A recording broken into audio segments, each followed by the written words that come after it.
Hello hi नमस्कार, स्वागत है आप सभी का अपने इस प्यारे से यूट्यूब चैनल द एग्जाम 90 पर। तो मैं आकाश यादव एक बार फिर से आप सभी का अपने इस छोटे से प्यारे से चैनल पर हार्दिक स्वागत करता हूं। तो साथियों, आज तक आपने देखा कि आज तक केवल और केवल इस चैनल पे आपको केमिस्ट्री है, कक्षा 10 की साइंस जो है, उन चीजों की वीडियो मिल रही थी। लेकिन आज से इस चैनल पे, इस प्यारे से छोटे से चैनल पर आपके लिए एक और शख्स जुड़ चुके हैं जो कि आपको इंग्लिश का सिलेबस कक्षा 10 और 12, हालांकि अब बहुत ज्यादा टाइम तो नहीं बचा है, लेकिन फिर भी वो आपको बेहतर कोशिश करेंगे कि जल्दी से आपका वो सारा कुछ कवर करा देंगे। तो आज मैं आपके सामने लेकर आया हूं जो आपको इंग्लिश पढ़ाएंगे। हाँ जी, मिलाते हैं आपको हम। ये हैं सर जो आपको इंग्लिश पढ़ाएंगे। नाम है Pramod Kushwaha, PK sir shortcut में हम लोग कहते हैं। तो बस आज यही, अब आज से आपकी अंग्रेजी कंटिन्यू करेंगे भाई। और आज का जो टॉपिक है क्या है सर? आज नरेशन। नरेशन। तो आज नरेशन आपका स्टार्ट होगा, बाकी आप सर से पढ़िए। जैसे कि आपको आकाश सर ने बताया कि मैं अंग्रेजी पढ़ाता हूँ और मेरा नाम प्रमोद कुमार है। ये मेरी यूट्यूब में फर्स्ट क्लास है। जैसा भी रहेगा हमारी क्लास, आपको समझ में आती है या नहीं आती है, कहाँ और इम्प्रूवमेंट हो सकता है, आप ज़रूर फीडबैक दीजिएगा। कमेंट आपके लिए बना हुआ है, कमेंट में आप ज़रूर लिखिएगा। चलिए शुरू करते हैं। नरेशन। नरेशन जो कि आप सब लोग जानते हो, इसको कहते हैं कथन। हिंदी में क्या कहते हैं? कथन। और ये कथन ना होता है किसी के द्वारा बोला जा सकता है। ये दो तरीके से हो सकता है। एक कैसा वाला, एक डायरेक्ट होता है और एक इनडायरेक्ट होता है। ये सबको पता है। अब देखिए, ये जो बोर्ड एग्ज़ाम आने वाला है, इसमें इसका 2 नंबर ज़रूर आता है, चाहे वो इंटर वाले हों, चाहे फिर वो हाई स्कूल वाले हों। डायरेक्ट जो होता है ना, डायरेक्ट होता है ये प्रत्यक्ष कथन। नाम से ही पता चल रहा है, प्रत्यक्ष है मतलब सीधे सीधे बोला जाएगा। और सीधे सीधे बोलने का मतलब है वक्ता के द्वारा जो बात कही गई है। वक्ता क्या होता है? स्पीकर। स्पीकर, अगर स्पीकर के द्वारा सीधे सीधे बात कही जाती है तो प्रत्यक्ष कथन के रूप में आता है। और जो इनडायरेक्ट होता है, कोई भी बात होती है उसे हम अपने रूप में यदि बोल देते हैं तो वो अप्रत्यक्ष कथन होता है। क्या कहते हैं इसे? अप्रत्यक्ष कथन। अप्रत्यक्ष कथन को हम अपने भाषा में अपने अपने तरफ से बोलते हैं। और ये कोई भी माध्यम हो सकता है, कोई भी बात हो सकती है, और इसलिए इसे इनडायरेक्ट स्पीच कहते हैं। दरअसल ये खेल इसलिए बनाया जाता है, कुछ होता नहीं है, हमें आगे चल के ये सारी चीज़ें सीखनी पड़ती हैं। कभी भी अगर कोई स्टोरी टेलिंग हो गई या कोई भी कथन हो गया, अगर हम इसका यूज़ करते हैं डायरेक्ट स्पीच का, होता है क्योंकि वही बात हम दोबारा रिपीट करते हैं और अपने माध्यम से रिपीट करते हैं। कहानी कभी भी बनाई जाती तो डायरेक्ट कथन के रूप में होती है या फिर इनडायरेक्ट, दोनों में हो सकती है। तो शुरू करते हैं डायरेक्ट और इनडायरेक्ट। आज बेसिक क्लास रखते हैं इंट्रोडक्शन के रूप में कि नरेशन क्या होता है, इसे हम कितने रूप में पढ़ेंगे।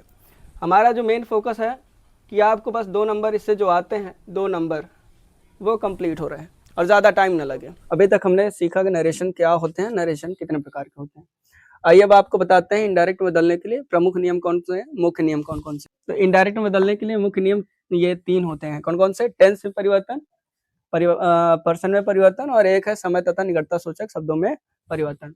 देखिए, अगर हम टेंस में परिवर्तन की बात करें तो कभी भी अगर प्रेजेंट की बात होगी, कोई भी, चाहे प्रेजेंट इनफिनिट हो, चाहे प्रेजेंट कंटीन्यूअस हो, चाहे प्रेजेंट परफेक्ट हो, प्रेजेंट परफेक्ट कंटीन्यूअस हो, हमेशा ये पास्ट की इनफिनिट, पास्ट के कंटीन्यूअस, पास्ट के परफेक्ट और पास्ट के परफेक्ट कंटीन्यूअस में बदलता है। अगर हम पास्ट इनफिनिट की बात करते हैं तो पास्ट इनफिनिट जो होता है वो पास्ट परफेक्ट में बदलता है। और अगर पास्ट कंटीन्यूअस की बात करें तो होता है पास्ट परफेक्ट कंटीन्यूअस में बदलता है। अब यहाँ आप देखेंगे तो पास्ट परफेक्ट इधर बचा और इधर बचा पास्ट परफेक्ट कंटीन्यूअस। अगर ये चीज़ देख रहे हैं आप तो इससे कुछ चीज़ें हैं, जैसे मॉडल ऑक्सिलरी की बात करें तो वो भी अभी इसमें बचा हुआ है। ये अभी नेक्स्ट क्लास में समझेंगे अच्छे से। अभी हम बस बेसिकली इंट्रोडक्शन की बात कर रहे हैं, परिचय की बात करें, हमें कितने नियम पर फोकस करना है। आप चाहे कोई भी सेंटेंस उठाएंगे, चाहे 5 सेंटेंस होते हैं, असर्टिव की बात करें, चाहे इंट्रोगेटिव, चाहे इम्परेटिव, ऑप्टेटिव, एक्सक्लेमेटरी, कोई भी सेंटेंस यदि आप उठाएंगे तो उन सेंटेंसों के जो भी प्रकार में जो भी परिवर्तन होंगे, इन्हीं टेंसों के हिसाब से परिवर्तित होंगे। असर्टिव में नियम लागू होगा और किसी में तो टेंस का नियम लागू ही नहीं होता है। पर पर्सन में परिवर्तन, ये किसी भी सेंटेंस की बात करेंगे तो पर्सन का परिवर्तन, ये जो रूल है, ये सारी चीज़ों में कॉमन हो जाता है।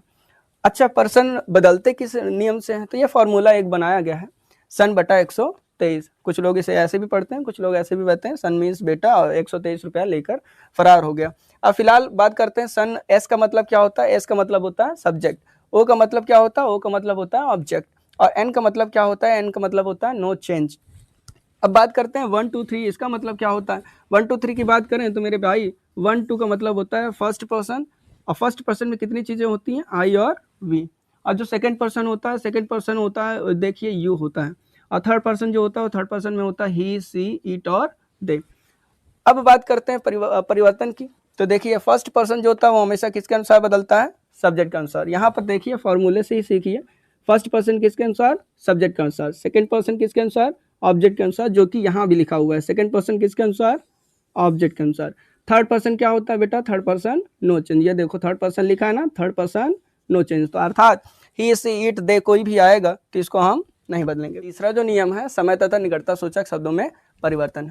बात करते हैं समय की, तो समय टुडे आ जाता है बच्चे। अगर टुडे आ जाए तो हमेशा उसको दैट डे में बदलते हैं। टू से लगी हुई कोई भी शब्द है, टू से लगे हुए कोई भी शब्द हमेशा उसके पहले दैट लगाते हैं। बस एक शब्द है टुमारो में आप मत समझिए टू लगा है तो लगा देते हैं दैट लगा दें, ये गलत हो जाएगा। हाँ अगर टुडे है तो दैट डे, टुनाइट है तो दैट नाइट, आप ऐसे कर सकते हैं, अपने से समझ सकते हैं। टुमारो है तो बेटा हमेशा द नेक्स्ट डे कर सकते हैं। एक और था जो कि बोर्ड में नहीं आएगा, जैसे कह सकते हो द नेक्स्ट डे, ये हो गया। द फॉलोइंग डे, ये हो गया। दो होते हैं इसमें। अच्छा यस्टरडे की बात करें तो ये यस्टरडे जो होता है ना बच्चे, वो बदलता है द प्रीवियस डे में। अच्छा एक और होता है इसमें, द डे बिफोर भी कह सकते हो, ठीक है। अच्छा एगो आ जाए, एगो, एगो बदलता है बिफोर में। एगो किस में बदलता है, बिफोर में। टू नाइट जो आ जाए, टू नाइट देखा ना, टू लगा है और टू लगा है तो दैट में बदल गया। फिर देखो टू नाइट मतलब दैट नाइट। अच्छा अब इधर लास्ट नाइट आया है, अगर लास्ट नाइट आ जाए, लास्ट डे आ जाए, लास्ट वीक आ जाए, लास्ट ईयर आ जाए, तो हमेशा उसे द प्रीवियस में बदल देंगे और आगे जो शब्द लगा हो उसको लगा देंगे। जैसे यहाँ आगे शब्द लगा है बच्चे नाइट, क्या लगा है, नाइट। और नाइट किस में, देखो नाइट में लगा है। The previous night, the previous day, और the previous year, the previous week. अच्छा हियर जो है, अब ये निकटता सूचक कुछ शब्द हैं, देखो पूरा तो नहीं आ पाया, इसके आगे अगर पढ़ेंगे तो डीपली पढ़ लेंगे जब हम करेंगे सॉल्व तब।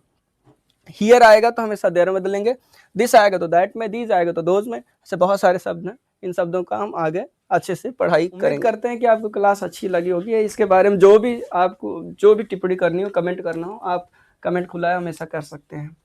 चलिए सर। तो हाँ जी बच्चों, आज की क्लास आपको कैसी लगी और सर ने जो भी था पढ़ाया, अब आपको अगर आपको ये ठीक लगा है, अच्छा लगा है, तो एक प्यारा सा कमेंट जरूर कर देना, क्योंकि सर भी अभी पहली बार यूट्यूब पे पढ़ा रहे हैं, तो उनका भी थोड़ा सा उत्साह बढ़ेगा और आप लोगों का प्यारा सा कमेंट ही उनके लिए क्या हो जाएगा, एक ताकत के रूप में कार्य करेगा भाई, उनको ताकत देगा। ये भी जरूरी है जी यस यस सर, जो भी आपको यहाँ पास ठीक लगा है अच्छी बात है, कम सही लगा है तो उसका आप कमेंट करिएगा। सर इस बात की तो हम गारंटी ले सकते हैं कि सर इम्प्रूवमेंट करेंगे भाई। जो भी चीजें आपको जैसे भी समझ में आई एकदम सही तरीके से आप कमेंट कर दीजिएगा।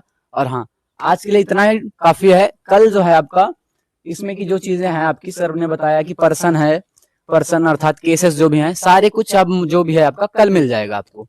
और आज बस आप इतना ही तैयार कर लेना। हाँ अगर डाउट्स रहते हैं तो आप कमेंट में डाउट जरूर करेंगे। अगर इससे संबंधित कोई भी डाउट हो, हमेशा कोई भी क्लास करूंगा, डाउट आप जरूर भेजेंगे। जी जी ठीक, धन्यवाद।